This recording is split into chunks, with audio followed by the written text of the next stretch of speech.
పాపి కొరకు తన ప్రాణాన్ని అర్పించారు. స్తోత్రం. అందును బట్టి మంచి శుక్రవారం అయింది. ఎందుకంటే శుక్రవారం రోజున లోక పాపాన్ని ఆయన మోసాడు. లోకం మీద అంటే మన మీద ఉన్నటువంటి పాపాన్ని శాపాన్ని విమోచించాడు. అందుకే ఇది మంచి శుక్రవారం అని చెప్తారు. అంటే ఇది నా మాట కాదు, చెప్తారు పండితులు. సరే, మంచిది. ప్రభు అయిన యేసుక్రీస్తు ప్రభు వారు శిలువలో పలికినటువంటి 7 మాటలు. మొదటి మాట లూకాసు వార్త 23వ అధ్యాయము 34వ వచనం. మీరందరూ కూడా నాతో పాటు చెప్పాలని ఆశిస్తా ఉన్నాను.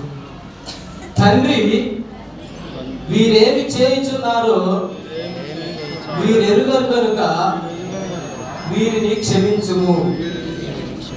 రెండవ మాట లూకాసు వార్త 23వ అధ్యాయము 43వ వచనం. నేడు నీవు నాతో కూడా పరదైసులో ఉందువని నిశ్చయముగా నీతో చెప్పుచున్నాను.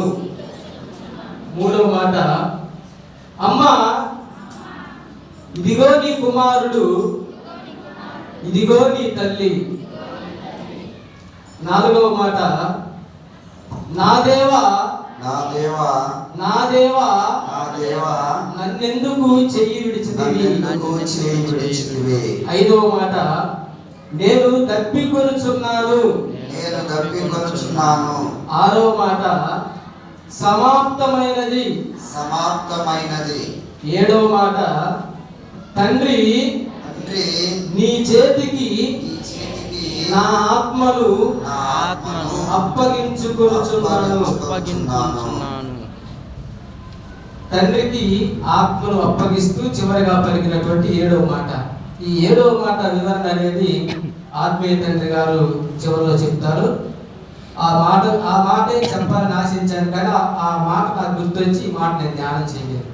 సరే, క్రీస్తు ప్రభు వారు శిలువలో పలికినటువంటి 7 మాటలు మనం ప్రతి సంవత్సరం కూడా ఇదే విధంగా చూస్తూ ఉన్నాం, చెప్తా ఉన్నాం, వింటా ఉన్నాం. ఆయన శిలువ త్యాగాన్ని ప్రతి సంవత్సరం కూడా మనం జ్ఞాపకం చేసుకుంటా ఉన్నాం. అయితే ప్రతి సంవత్సరం లాగే ఈ సంవత్సరం కూడా క్రీస్తు ప్రభు వారు శిలువ వేయబడ్డారు. 3వ రోజు తిరిగి పునరుత్థానుడై మరలా తిరిగి లేస్తారు. ఇది ప్రతి సంవత్సరం కూడా మనం జరుపుకున్నటువంటి ఈస్టర్ పండుగ, గుడ్ ఫ్రైడే పండుగ అంటాం. క్రీస్తు ప్రభు వారు శిలువలో పలికిన 7 మాటల్లో మనం ఒక విషయాన్ని గమనించాలి. క్షమాపణ, ప్రేమ, కరుణ, జాలి, దయ, ఇవన్నీ కూడా ఆయన శిలువ శ్రమలు పొందుతూ శిలువకు వేలాడదీయబడినప్పుడు, తలకు ముళ్ళ కిరీటం పెట్టినప్పుడు, కొరడాలతో కొట్టినప్పుడు, మోముపై ఉమ్మి వేసినప్పుడు, ఇవన్నీ కూడా మనం చూస్తూ ఉన్నాం. ఎందుకంటే ఆయనను ఎంత అవమానపరిచినా, ఆయనను ఎంత చిత్రహింసలు పెట్టినా, ఆయన ఈ లోకానికి వచ్చినటువంటి కారణం ఏమిటంటే మనుషులందరి కొరకు ఆయన చనిపోవటం. ఆయన చనిపోతేనే మనకు రక్షణ. క్రీస్తు శిలువలో మనకు రక్షణ అంటే ఆయన శిలువలో మరణించడమే మానవాళికి రక్షణ. కాబట్టి క్రీస్తు ప్రభువారు చూపినటువంటి ఈ మాటల్లోని విధేయత మనము క్రీస్తుని వెంబడిస్తూ అనుసరిస్తూ జీవిస్తూ ఉన్నాం. కానీ క్రీస్తును పోలి నడుస్తా ఉన్నామా లేదా అనేది మనం గమనించాలి. క్రీస్తును పోలి నడవటం అంటే 40 రోజులు ప్రార్థనా కూడికలు ఉన్నాయి. 40 రోజులు ప్రతిరోజు 7 గంటలకు మందిరానికి వచ్చాం. 8:30, 9 లోపు ప్రార్థనా కూడిక ముగించుకొని వెళ్ళిపోయాం. ఇది క్రీస్తుని కలిగి ఉండటం, కానీ క్రీస్తును పోలి ఉండటం అనేది వేరు, క్రీస్తును కలిగి ఉండటం వేరు. క్రీస్తు మన సొంత రక్షకునిగా అంగీకరించాం, బాప్తిస్మం పొందాం, క్రీస్తులో నడుస్తా ఉన్నాం, ప్రతిరోజు ప్రార్థనలో ఏకీభవిస్తా ఉన్నాం, క్రీస్తుని కలిగి. కానీ క్రీస్తుని పోలి ఉండుట అనేది చాలా ముఖ్యమైనటువంటిది, చాలా కష్టతరమైనటువంటిది. అది 100కి 1 మాత్రమే సాధ్యం. క్రీస్తుని పోలి ఉండుటంటే నేను పరిశుద్ధుడనై ఉన్న ప్రకారము మీరును పరిశుద్ధులై ఉండండి అన్నాడు దేవుడు. అయితే క్రీస్తు చెప్పిన దానిని వెంబడించినటువంటి వారు, ఆయన పోలి నడిచినటువంటి వారు నాకు తెలిసి ఒకే ఒక వ్యక్తి. మీ అందరికీ ఎంతమంది తెలుసు నాకేం తెలియదు, కానీ నాకు తెలిసి ఒకే ఒక వ్యక్తి. ఆయన ఎవరు అంటే మీకు తెలుసా? ఎస్, అపోస్తలుడైనటువంటి పౌలు. క్రీస్తుని పోలి ఆయన నడుచుకున్నాడు, నన్ను పోలి మీరు నడుచుకోమన్నాడు. అలా సాక్ష్యము చెప్పి అలాగూ ఎదుటి వారితో చెప్పేటువంటి కెపాసిటీ అంటే దమ్ము మనకి ఈ కాలపు విశ్వాసంలో కానీ ఎవరికి ఉండదు అని నేను అనుకుంటా ఉన్నా. ఎందుకంటే ఆయన హతసాక్షిగా మారాడు క్రీస్తు కొరకు, అపోస్తలుడైనటువంటి పౌలు.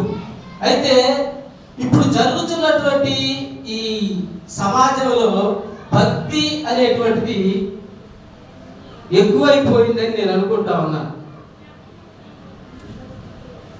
ప్రతి ఒక్కరూ ప్రార్థనకి వెళ్తా ఉన్నాం, ఆరాధన చేస్తా ఉన్నాం, పాటలు పాడుతా ఉన్నాం. నా మట్టుకు నేనైనా, నీ మట్టుకు నీవైనా, ఎవరికి వారు పరీక్షించుకోవాల్సినటువంటి మాటలు. ప్రసంగి రాసినటువంటి గ్రంథం చూద్దాం, చూడండి.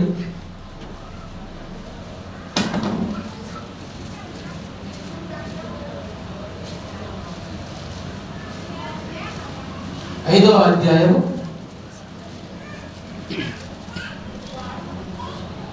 1వ వచనం. నీవు దేవుని మందిరమునకు పోవునప్పుడు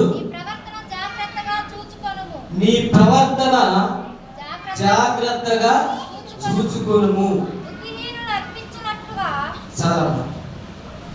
నీవు దేవుని మందిరానికి వెళ్ళేటప్పుడు నీ ప్రవర్తన జాగ్రత్తగా చూసుకోమంటా ఉన్నాడు. ఈయన ఎవరు? సొలొమోను రాజు. ఈయన చరిత్ర మనందరికీ తెలిసినటువంటిదే. సొలొమోను రాజు గురించి తెలియని వాళ్ళు ఎవరు లేరు. అనేకమైనటువంటి సామెతలు రాశారు. దేవుని మందిరాన్ని కట్టించారు, తిరిగి మరలా పడిపోయారు. అదంతా కలిగి చూసి ఆయన చెప్తున్నటువంటి మాట ఏమిటంటే, నీవు దేవుని మందిరములకు పోవునప్పుడు నీ ప్రవర్తన జాగ్రత్తగా చూసుకోవాలి. నీ ప్రవర్తన జాగ్రత్తగా చూసుకోవాలి అని చెప్తా ఉన్నాడంటే ఆయన ఎందుకు అంటా ఉన్నాడు? ఆయన ప్రవర్తన బాగా లేదనేగా దాని అర్థం. ఎందుకంటే ఆయన తప్పిపోయిన వాడు, తప్పిపోయి మరలా క్రీస్తుని ధరించుకొని దేవుని జ్ఞానాన్ని పొందుకొని ఆయన చెప్తున్నటువంటి మాట, నీవు దేవుని మందిరానికి వెళ్ళినప్పుడు నీ ప్రవర్తన జాగ్రత్తగా చూసుకో, లేకపోతే దేవుడు తొక్కేస్తాడు. ఈ కాలము